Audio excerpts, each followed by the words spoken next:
Donc, je suis en résidence ici au domaine de Chamarande depuis le mois d'octobre en tant qu'auteur et j'essaye de mener une recherche sur une question qui m'obsède depuis longtemps. C'est qu'est-ce que ça veut dire penser à quelqu'un?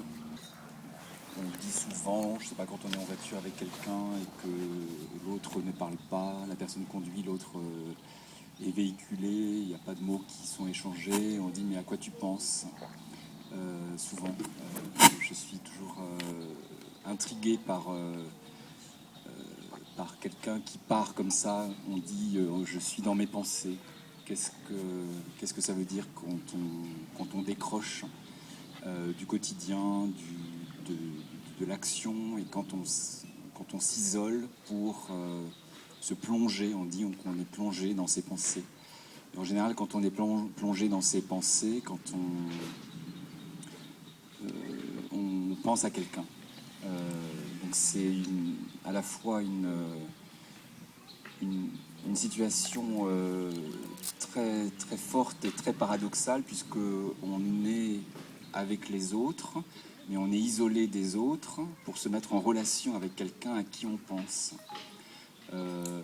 Et cette pensée nous constitue depuis qu'on est tout petit jusqu'à ce qu'on disparaisse. Comment on tient avec nos pensées, comment on est structuré par nos pensées, et nos pensées à quelqu'un révèlent la structure de notre être au plus profond. Et donc j'essaye de creuser cette obsession-là que j'ai depuis un petit moment maintenant.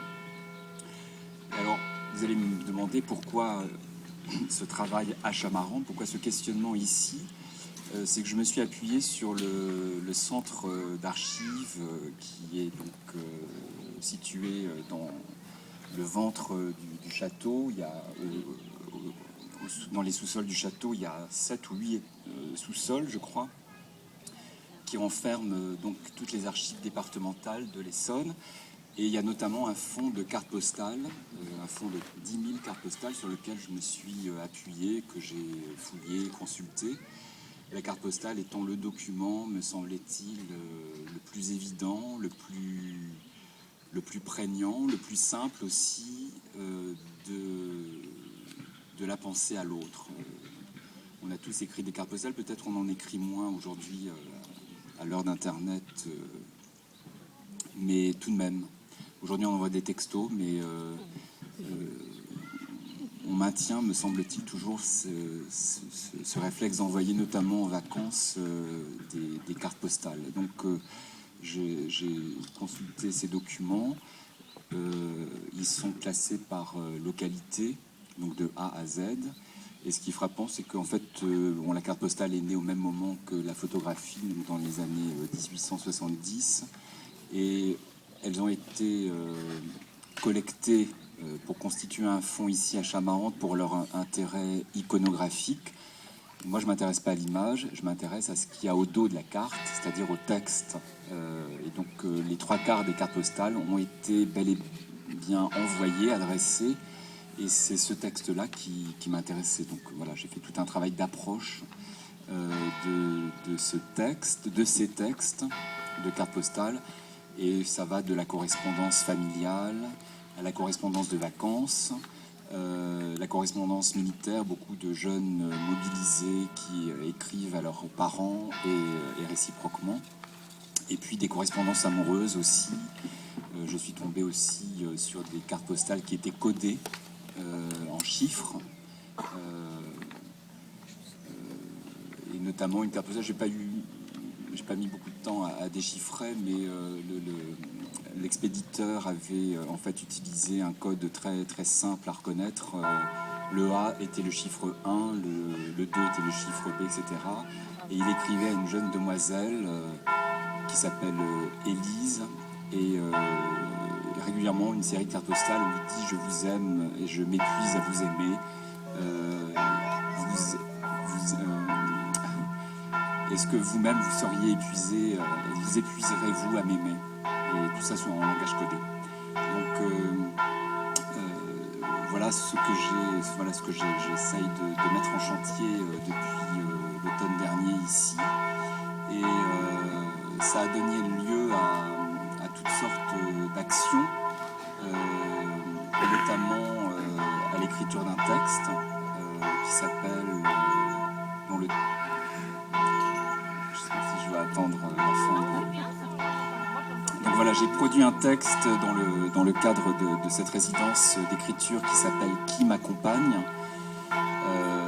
Qui m'accompagne, je mets entre parenthèses le M, donc c'est qui accompagne, il n'y a pas de point d'interrogation, donc c'est pas forcément une question, mais ça peut l'être.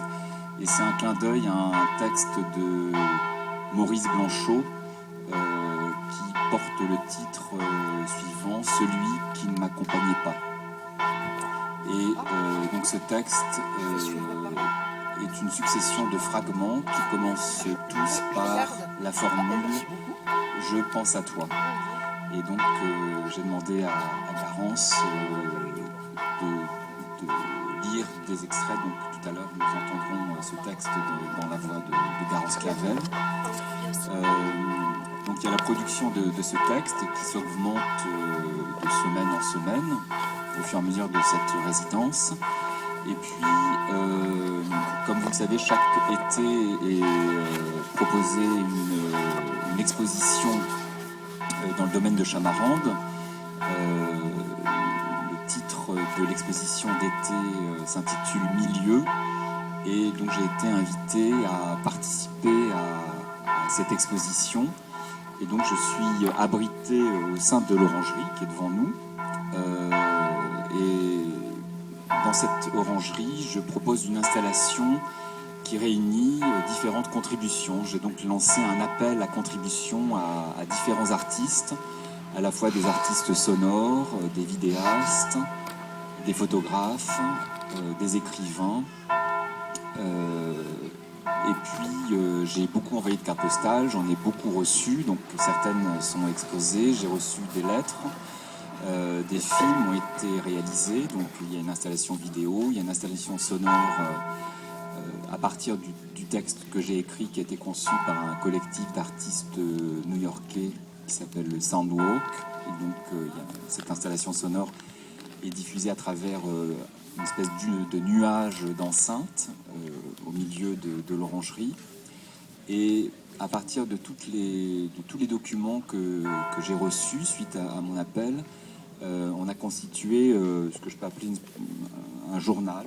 Donc il y a aujourd'hui le numéro, enfin c'est une revue éphémère en fait qui s'appelle « Parfois je pense, parfois je ne pense pas », comme le titre de mon installation dans l'orangerie.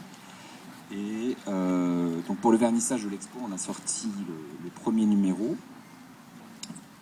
Donc c'est une série de 4 feuilles qui sont à la fois autonomes et qui, une fois pliées, peuvent constituer une revue à part entière. Donc là, vous avez une installation, par exemple, une reproduction d'une installation de Claude Lévesque. Voilà. Et puis, des lettres, des photos. Donc voilà, c'est un journal qui est disponible. Donc je vous invite à vous servir. Il est partie constituante de l'exposition et c'est un des objets proposés pour l'expo. Et donc aujourd'hui sort le deuxième numéro, deuxième et dernier, enfin pour l'instant, puisque peut-être qu'il y aura des suites ailleurs, mais voilà, qui réunit différents textes, des images extraites d'une installation vidéo qui est proposée également dans l'orangerie, un projet de livre que j'ai en cours avec un photographe qui s'appelle Édouard Beau, qui revient d'Irak. Et je pense beaucoup à l'Irak et je me suis donc associé à ce photographe pour parler d'un autre Irak, puisque l'Irak est toujours lié à la guerre. Et l'idée, c'est de voir comment, même si c'est difficile, comment se reconstitue l'Irak contemporain. En disant que nous ne pouvons pas penser l'Irak sans penser à l'Irak. Donc voilà la raison pour laquelle c'est intégré à ce projet.